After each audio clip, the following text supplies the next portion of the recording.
कि हुकूमत ने अंधा कर दिया, माल ने अंधा कर दिया, हिर्स ने अंधा कर दिया। और आप तरीके औराक उठा कर देखो, मुसलमानों की तरीक देखो। इसे जब भी किसी ने नुकसान दिया है, घर के बंदे ने दिया है। किसने दिया? गद्दार कहाँ पैदा हुए? ये मुनाफिक कहाँ थे? मदीने पाक में थे। मुनाफिकों ने जितना नुकसान दिया, इतना नुकसान तो काफिरों ने नहीं दिया, इतना तो मुशरिकीन ने नहीं दिया, क्योंकि ये कलमा पढ़कर अपना मोमिन होना जाहिर करते थे और अंदर बूझ था। अंदर हुजूर सय्यद आलम सल्लल्लाहु अलैहि वसल्लम से जलन थी, सहाबा से जलन थी। यहूदियों को क्या था? यहूदियों को भी जलन थी, यहूदियों को भी हसद मार रहा था। काफिरों के यहाँ क्या था? कुरान पढ़ के देखो, मुखालिफ कौन हुए? अबू जहल को बाहर का बंदा था, हुजूर के रिश्तेदार था। तो अबू लहब कौन था? ये बाहर का बंदा था। कहाँ चचा मुखालिफ खड़ा हो गया, खानदान वाले मुखालिफ खड़े हो गए। हम जब तारीख पढ़ते हैं तो हमें बड़ा हौसला होता है।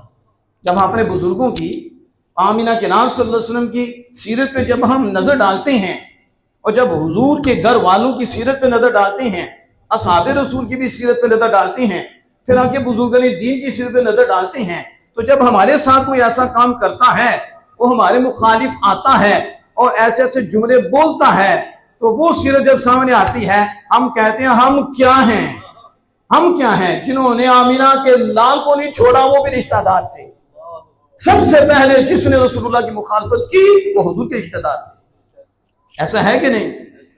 हमने देखा कि तारीख के अंदर भाई ने भाई को नुकसान दिया, भाई गद्दार हो गया, भाई को भाई का मकाम बर्दाश्त नहीं हुआ, घर से ही उसने राज दिए, लालच में दिए, इसका मकाम मुझे मिल जाए, ये जाए, यानी आप ऊपर से लेके नीचे आए। तो किसने ज्यादा नुकसान दिया? अपनों ने ज्यादा नुकसान दिया। इमाम आले मकाम के सामने भी जो खड़े हुए थे वो काफिर नहीं थे, वो भी कलमा गोई थे, और उन्होंने नाउज़ुबिल्लाह मिन ज़ालिक इमाम आले मकाम रज़ियल्लाहु शहीद किया। मुझे याद है, अब बुखारी शरीफ मेरे पास अंदर है, मैंने उसके ऊपर निशान भी लगाया हुआ है कि हजरत सैयदना अब्दुल्लाह बिन उमर रज़ियल्लाहु ताला अन्हुमा आपके पास इराकी आगे, इराक वाले आगे, और आके आपसे कहते हैं कि हमें बताएं कि इहराम की हालत में कोई मक्खी मार डाले, हज करने क्या है और इहराम की चादरें पहनी हुई है, मुहरिम है, अब उस हालत में कोई मक्खी को मार डालता है, उसका हुक्म क्या है? क्या मक्खी मारना जायज है या नाजायज है? यानी अपना कमाल तकवा जाहिर कर रहे हैं कि वो इतने बड़े मुत्तकी हैं कि मक्खी के कत्ल के बारे में इहराम की हालत में पूछ रहे हैं।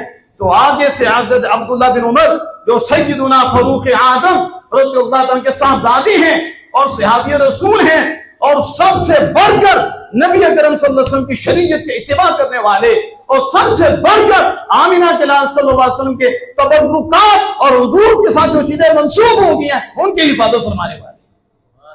आपने जब ये सुना तो आपने आगे से कहा, आपने कहा इराकियों, मफहूम बता रहा हूं, मक्खी के मुतालिक पूछने आए हो कि मक्खी को कत्ल करते हैं तो जायज है या नाजायज है?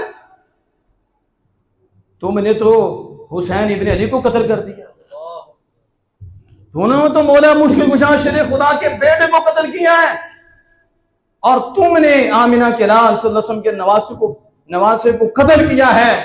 इतना बड़ा जुल्म करके मुझे पूछ रहे हो कि मक्खी को मारना चाहिए या नहीं चाहिए?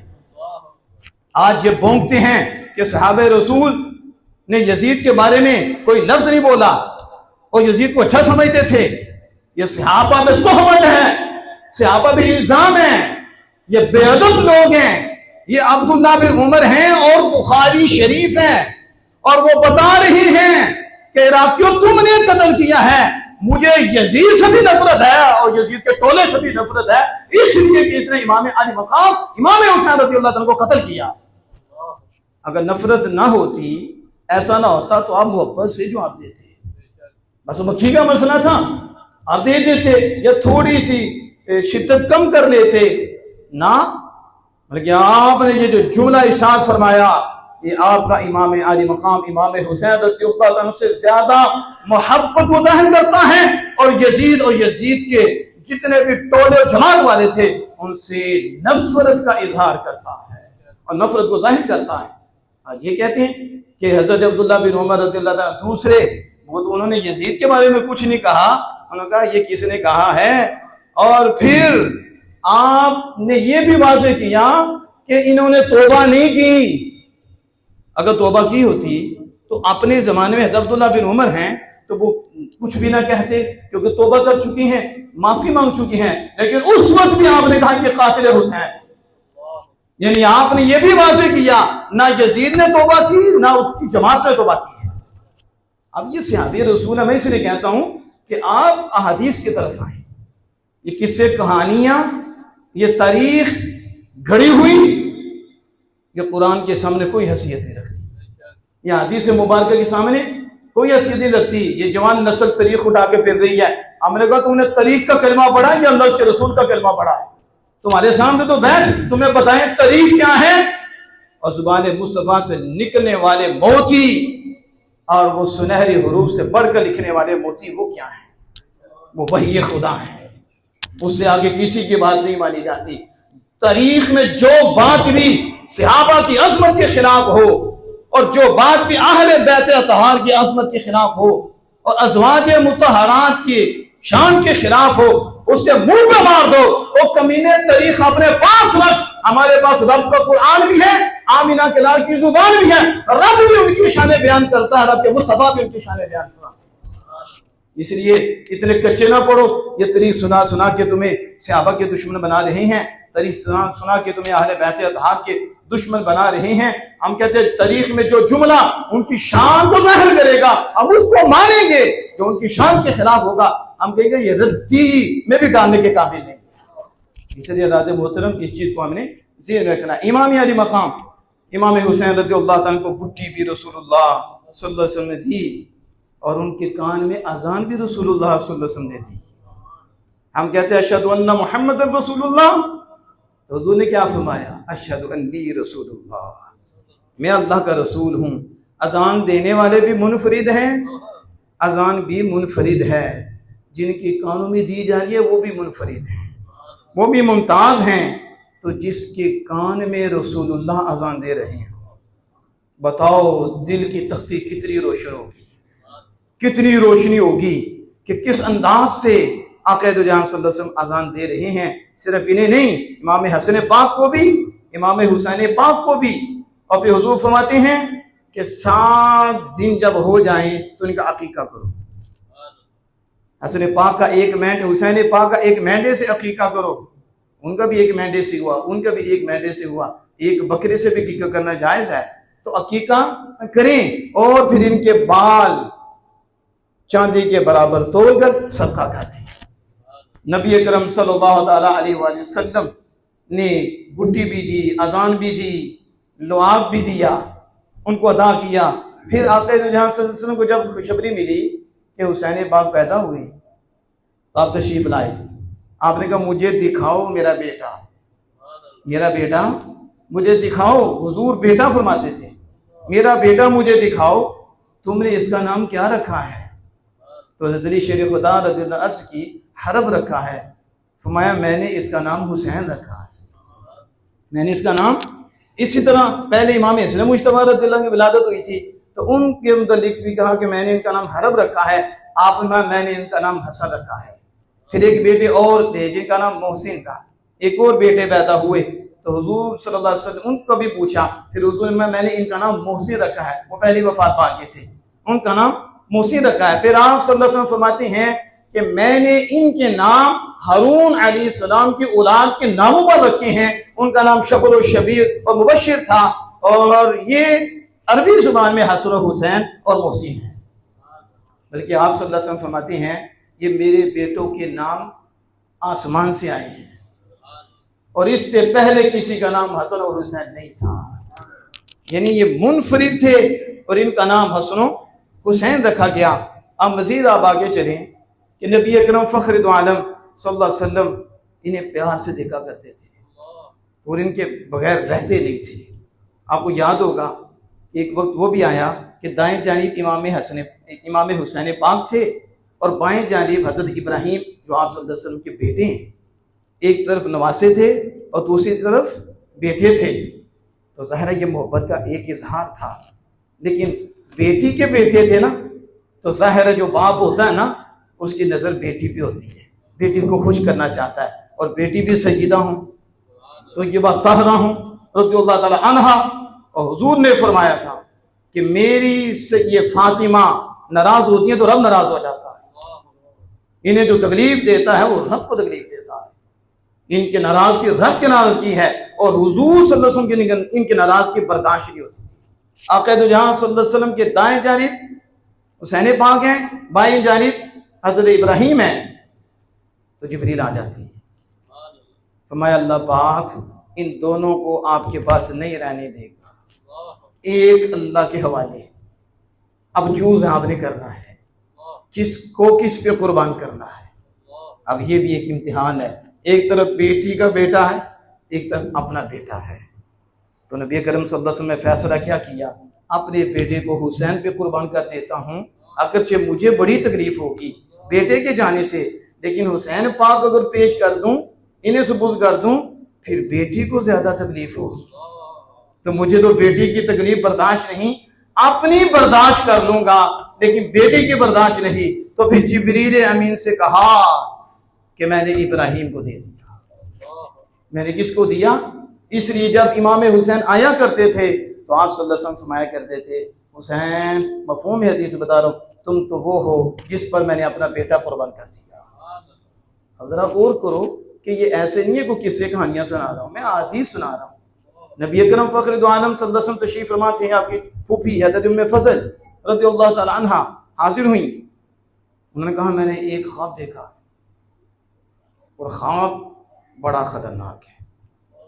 नबी अकरम सल्लल्लाहु अलैहि वसल्लम वो क्या है? का परेशान कुन है। फरमाया क्या है?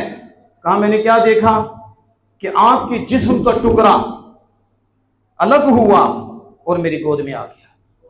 आप उम्मे फ़ज़ल मुबारक हो, मेरी बेटी के यहाँ बेटा पैदा होगा, वो तुम्हारी गोद में आएगा। और आप कहती हैं जिस तरह आमिना के लाल सल्लल्लाहु अलैहि वसल्लम ने फरमाया ऐसे ही हुआ कि इमाम हसन मुज्तबा अभी दूध पी रहे थे और मुद्दत रज़ात थी कि इमाम हुसैन रज़ियल्लाहु ताला अन्हु तशरीफ ले आए। तो उस वक्त इमाम हुसैन रज़ियल्लाहु ताला अन्हु को हज़रत उम्मे फ़ज़ल रज़ियल्लाहु ताला अन्हा की गोद में दे दिया गया। तो फिर दूध हज़रत उम्मे फ़ज़ल पिलाती थी और ऐसे प्यार करती थी जैसे हकीकी बेटे से प्यार किया जाता है। और देखो ये ख्वाब की ताबीर भी थी कि हुजूर के जिस्म का टुकड़ा तुम्हारे पास आएगा और तुम उसकी तरबियत करोगे। ये तो देखो ना कैसी पकीज़ा शख्सियात हैं कि किस अंदाज से उनको ख्वाब में भी इशारा हो रहा है। और नबी करम सल्लल्लाहु ताला अलैहि वसल्लम अपनी मोहब्बत का भी इजहार फरमा रहे हैं। एक दफ़ा क्या हुआ कि नबी करम फ़ख्र दो आलम सल्लल्लाहु अलैहि वसल्लम ने इमाम हुसैन रज़ियल्लाहु ताला का हाथ पकड़ा हुआ था। छोटे थे ना, तो ज़ाहिर है जब आप पर्दा फरमा के ये छोटे ही थे, हाथ पकड़ा हुआ था, तो उनका कदम रसूल अकरम सल्लल्लाहु अलैहि वसल्लम के कदम के ऊपर था। आपने कभी देखा हो कि अब्बा जान हो और बच्चे को पकड़ा हो तो उसका पाँव ऊपर हो तो ऐसे से ऊपर चढ़ता है, तो वो खुश होती हैं बच्चे के साथ। मैं उसकी बात नहीं कर रहा जो बाप ही खुश है, जिसे तो नरमी कोई नहीं है, मैं उनकी बात कर रहा हूँ जिसके दिल में नरमी है। इधर तो वो भी बाप हो गए गला ही दबा दे उसका। जो हालात बने हुए हैं सोशल मीडिया की जो पैदाइश है ना, उनका यही हाल है। जो कुरान पाक के साथ हैं वो नरम दिल होते हैं, वो भेड़िए नहीं होते। तो जिनकी तरबियत ही सोशल मीडिया करे और जिनकी हाइश को सोशल मीडिया पाले, आज बोलते हैं ये सीसीडी मार डाला, उसने क्या कमाल किया मार के तुमने, इंसदाद जराइम तो तुम करते ही नहीं हो। जो जुर्म के सबब बन रही हैं वो तो चल रही हैं, बस जुर्म को रोक रहे हो। कैसे जुर्म रुकेगा? उन्हें तुम हवस परस्ती में मुब्तला कर रहे हो। मीडिया में हर जहर तुम देते हो, नचाती हुई बच्चियां तुम देते हो, गंदे बच्चे तुम दिखाते हो, गंदी औरतें तुम दिखाते हो, सेक्स की चीजें तुम दिखाते हो, तो सब कुछ उन्हें देते हो। वो दरिंदा नहीं बनेंगे तो हज़रत साहब बनेंगे। दरिंदगी तो तुम पैदा कर रहे हो। ये तेरे मारने से खत्म नहीं होगा, बल्कि इंसदाद असबाब हो, असबाब की रोकथाम होगी तो ये बंदे के पुत्र बनेंगे। ये अपनी किसी की बेटी को भी अपना बेटी अपनी बेटी समझेंगे और अपनी को भी अपनी समझेंगे। ये दरिंदे नहीं बनेंगे। लेकिन दरिंदगी ये पैदा कर रहा है तो नट कर रहा है। ये मोबाइल आपका कर रहा है, कुरान से कौन फैज ले रहा है? हुसैनी किरदार से कौन फैज ले रहा है? हुसैनी किरदार से जो फैज लेगा वो इस मोबाइल से दूर रहेगा, उसका ताल्लुक कुरान से रहेगा, आमिना के लाल के किरदार से रहेगा।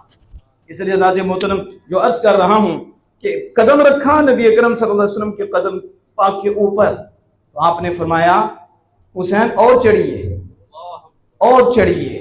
तो वो चढ़ते चढ़ते सीना मुबारक पे आ गए। बच्चा ऐसे चढ़ता है ना, फिर सीना मुबारक पे आ गए। तो जब आए तो आप फरमाया हुसैन मुंह खोलो। जब उन्होंने मुंह खोला तो आपने दुआ पे दहन डाल दिया। उस वक्त अल्लाह मैं हुसैन से मोहब्बत करता हूं, जो हुसैन से करे तो उससे भी मोहब्बत कर। ये एक दफा नहीं हुआ, नबी अकरम सल्लल्लाहु अलैहि वसल्लम अपने सीने पे उनको खिलाते थे। जिस सीने पे कुरान नाज़िल हो रहा है उसी सीने पे उनको खिला रहे हैं, और उनसे जो मोहब्बत है वो सबके सामने वाज़े कर रहे हैं। इसलिए सहाबाए किराम रिदवानुल्लाहि तआला अलैहिम अजमाइन ने अहले बैत की बड़ी ताज़ीम की, अहले बैत का बड़ा अदब किया, बड़ा एहतराम किया। और ताजदार सदाकत खलीफाए बिला फर्ज हज़रत सय्यदुना अबू बकर सिद्दीक़ अफ़ज़लुल अंबिया अफ़ज़लुल खल्क़ बादल अंबिया भी तहक़ीक़, आपने फरमाया उरकुबू मुहम्मदन सल्लल्लाहु अलैहि वसल्लम फी अहली बैती, नबी मुकर्रम फ़ख्र दो आलम सल्लल्लाहु अलैहि वसल्लम के घर वालों की इज्जत करके, उनका एहतराम करके आक़ाए दो जहां सल्लल्लाहु अलैहि वसल्लम की इज्जत को महफूज रखो। वो कहते थे कि इनकी इज्जत की हिफाजत करना रसूलुल्लाह सल्लल्लाहु अलैहि वसल्लम की इज्जत की हिफाजत करना, इनसे मोहब्बत करना, इनका अदब एहतराम करना, ये रसूलुल्लाह सल्लल्लाहु अलैहि वसल्लम का अदब एहतराम करना है। और ये हदीस बुखारी शरीफ में मौजूद है। और यहाँ सहाबा को लड़ा रहे और सहाबा के खिलाफ बोल रहे हैं पैसों के लिए, माल के लिए। तो हजरत इमाम अली मकाम इमाम हुसैन रज़ियल्लाहु ताला अन्हु से और हजरत इमाम हसन मुज्तबा रज़ियल्लाहु ताला अन्हु से इस तरह नबी मुकर्रम फ़ख्र दो आलम सल्लल्लाहु अलैहि वसल्लम मोहब्बत की। एक वक्त वो भी आया कि दोनों शहजादों की कुश्ती कराई। क्या कराया? कुश्ती कराई। हसन पाक हैं और हुसैन पाक हैं, दोनों हैं। कुश्ती हो रही है और रसूलुल्लाह सल्लल्लाहु अलैहि वसल्लम हसन पाक की तरफ से दाद दे रहे हैं, वाह हसन, वाह हसन, शाबाश हसन, बल्ले हसन, बल्ले हसन। सय्यदा तय्यबा ताहिरा खातून जन्नत रज़ियल्लाहु ताला अन्हा ने अर्ज की, एतराज नहीं है, यानी वो जो हिकमत थी ना उसकी वजाहत के लिए आपने अर्ज की कि बड़े तो हसन पाक हैं, छोटे हुसैन पाक हैं, तो शाबाश तो छोटे को देनी चाहिए ना, छोटे को तो उसमें हौसला बढ़ेगा। तो आप तो बड़े को शाबाश दे रहे हैं। कहा सय्यदा हसन पाक की तरफ से मैं शाबाश दे रहा हूं और मैं दाद दे रहा हूं, और हुसैन पाक की तरफ से अल्लाह का जिब्रील आया हुआ है और वो दाद दे रहा है। बताओ, जिसकी कुश्ती पे दाद देने वाले आमिना के लाल हो और फिर अल्लाह का जिब्रील हो, उन हस्तियों का मकाम क्या होगा? वो किसी जजीर कुत्ते के आगे झुकेंगे, किसी मार के आगे झुकेंगे? वो तो वो कराना है जिनके मुतल्लिक आमिना के रात सल्लल्लाहु अलैहि वसल्लम हाथ उठाए और हाथ उठाकर कहा, ए अल्लाह मेरी बेटी सय्यदा तय्यबा तहरा को भूखा एहसास ना हो। आप माते में सारी जिंदगी मुझे भूखा एहसास नहीं हुआ। यहां हुकूमत कहां आएगी?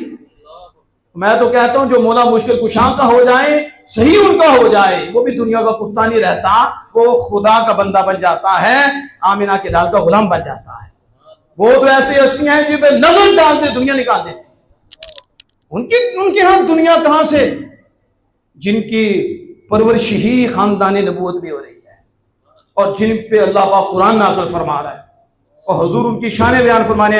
एक वक्त वो भी था कि फरिश्ता अल्लाह से इजाजत लेकर आया, कहा मुझे मालिक इजाजत दे, तेरे महबूब को सलाम कर रहा हूं। क्या कर रहा हूं? सुबह अल्लाह थोड़ी निकली है, बहुत बंदे मजदूब हो जाने हैं। चले उनको भी ज़ाहिर है, फिर जो बंदे वहां पहुंच जाते हैं कलम उठ जाता है उन पे, लेकिन जो हाजिर हैं